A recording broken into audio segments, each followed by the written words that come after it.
Class 10th subject maths exercise 1.4 का last question है, question number 3। ठीक है, इसमें क्वेश्चन क्या पूछ रहा है क्या कि द फ्लोइंग रियल नंबर्स, यानी कि रियल नंबर्स में रेशनल और इरेशनल दो टाइप्स के होते हैं। ठीक है, चलिए आगे पढ़ते हैं।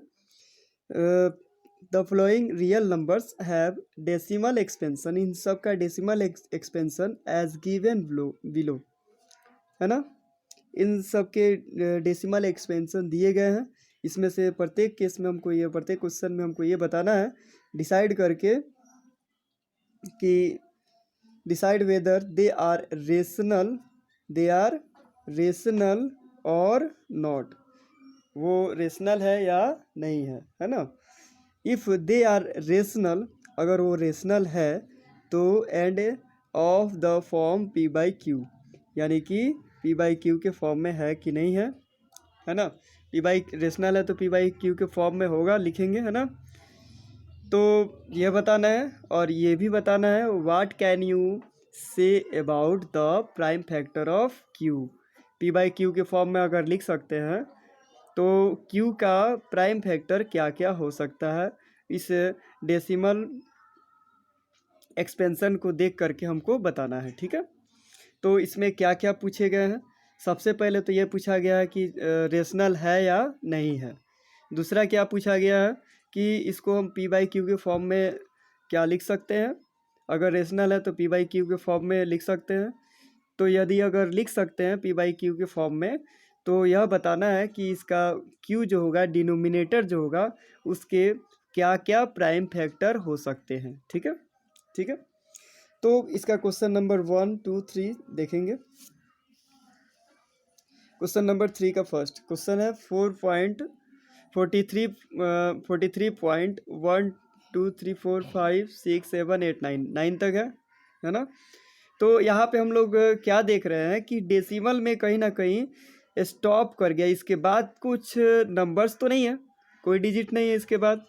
तो इसका मतलब ये हो गया कि ये टर्मिनेटिंग नंबर है। ठीक है, यानी कि टर्मिनेटिंग का मतलब होता है स्टॉप कर जाना, यानी कि कुछ डेसिमल बाद उसके आगे डेसिमल डिवीज़न आगे नहीं बढ़ेगा, तो इसलिए ये क्या है, टर्मिनेटिंग है। तो इसी के विषय में हम लोग को लिख देना है, since this number has a terminating decimal expansion, है ना।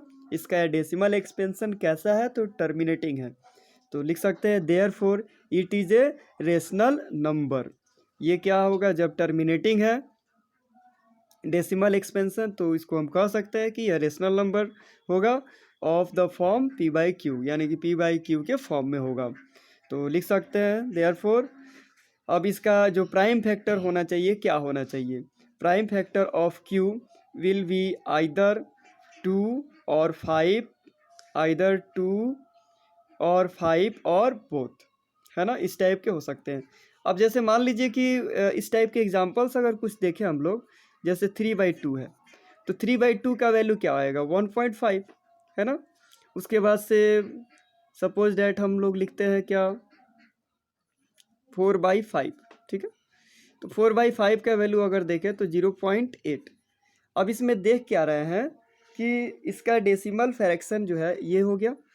उसके बाद एक और एग्जांपल ले लीजिए, 13/10, इसको लिख सकते हैं 1.3, है ना। तो ये आपको क्या लगता है, ये जितने भी डेसिमल एक्सपेंशन है, ये सब क्या है, टर्मिनेटिंग है ना। इसका भी 1.5 है, 0.8 है, 1.3 है, यानी इसके आगे डिवीज़न तो नहीं हो रहा है ना, इसलिए ये क्या है, टर्मिनेटिंग डेसिमल एक्सपेंशन है। तो इसमें क्यू की क्या खासियत है, डिनोमिनेटर की क्या खासियत है, यह देखिए। इस फॉर्म में अगर फर्स्ट वाले एग्जांपल में देखें तो बटा में 2 है क्यू की जगह पे, इसमें 5 है, इसमें 10 है, यानी कि 2 और 5 दोनों आएगा, 5 × 2 दोनों आएगा। तो इसलिए यहाँ पे हम लोग क्या लिखते हैं, therefore prime factor of Q will be either 2 और 5 और बोथ, या तो 2 हो सकता है या 5 हो सकता है या फिर दोनों हो सकते हैं। ठीक है, यही सब इसमें हम लोग को बस लिख देना है। ठीक है, टू क्वेश्चन नंबर 3 का 2 देखिए, 0.1201200 ऐसे करके समथिंग नंबर्स दिए गए हैं। तो इसमें हम लोग देखें कि डैश डैश करके दिया गया है, तो इसका हम रेकरिंग तो दे नहीं सकते हैं, इसमें रेकरिंग तो हो नहीं सकता है। क्यों नहीं हो सकता? क्योंकि अगर इसमें ऐसा होता कि 1 2 0 फिर 1 2 0 और फिर 1 2 0 ऐसे करके होता तभी रेकरिंग हम दे पाते, लेकिन इसमें तो हम रेकरिंग कहीं है नहीं, इसलिए ये क्या होगा, दिस डेसिमल एक्सपेंशन, इस टाइप के डेसिमल एक्सपेंशन क्या कहलाते हैं? ये तो सबसे पहले नॉन टर्मिनेटिंग है, यानी डेसिमल कहीं इसका रुक नहीं रहा है, कंटिन्यूअस बढ़ रहा है, तो नॉन टर्मिनेटिंग है और साथ साथ क्या है, नॉन रेकरिंग है ना। तो यहाँ पे कह सकते हैं this decimal expansion is neither terminating, यानी टर्मिनेटिंग नहीं है, नॉन रेकरिंग, रेकरिंग भी नहीं है। तो इस तरह के डेसिमल एक्सपेंशन क्या कहलाते हैं? Therefore it is an irrational number, इस टाइप के डेसिमल एक्सपेंशन इरेशनल नंबर कहलाते हैं। ठीक है, तो ये एक्सप्लेन करके हमको लिख देना है। 3 का थर्ड नंबर देखेंगे। 43.1 से लेकर 9 तक नंबर्स दिए गए हैं, उस पर रेकरिंग है। ठीक है, तो जब रेकरिंग हो जाता है ना तो वो डेफिनेटली क्या होता है, रेशनल नंबर होते हैं। ठीक है, अगर रेकरिंग लिखा हो या फिर रेकरिंग हम दे सकते हैं तो डेफिनेटली क्या होते हैं, रेशनल नंबर होते हैं। ठीक है, तो इसके बारे में एक्सप्लेन करेंगे। Since this number has non terminating, यानी कि इस पर रेकरिंग कब देते हैं, जब ये डेसिमल इंड नहीं हो पाए तब हम लोग इस पर क्या देते हैं, रेकरिंग देते हैं।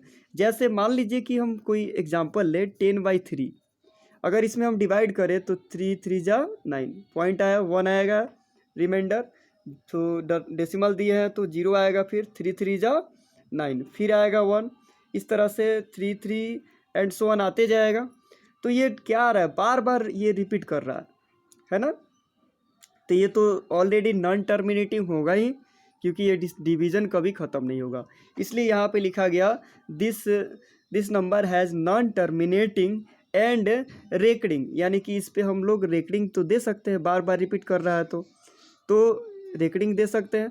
3.3 पे रेकरिंग, तो इसलिए इसको हम बोल रहे हैं क्या, this number has non terminating, यानी डिवीज़न ख़त्म नहीं हो रहा है, and recurring decimal expansion, recurring दे सकते हैं, इस टाइप के डेसिमल एक्सपेंशन है। तो इस टाइप का जो फॉर्म मिले तो इसको हम लोग क्या कहते हैं, यह एक रेशनल नंबर है। क्योंकि ऑलरेडी रेशनल नंबर्स को ही हम लोग इतना तोड़कर लिखे हैं। Therefore it is a rational number of the form p/q, यानी p/q के फॉर्म में होगा। देयरफॉर इसके जो प्राइम फैक्टर होंगे, q के जो वैल्यू होंगे, या क्या हो सकते हैं,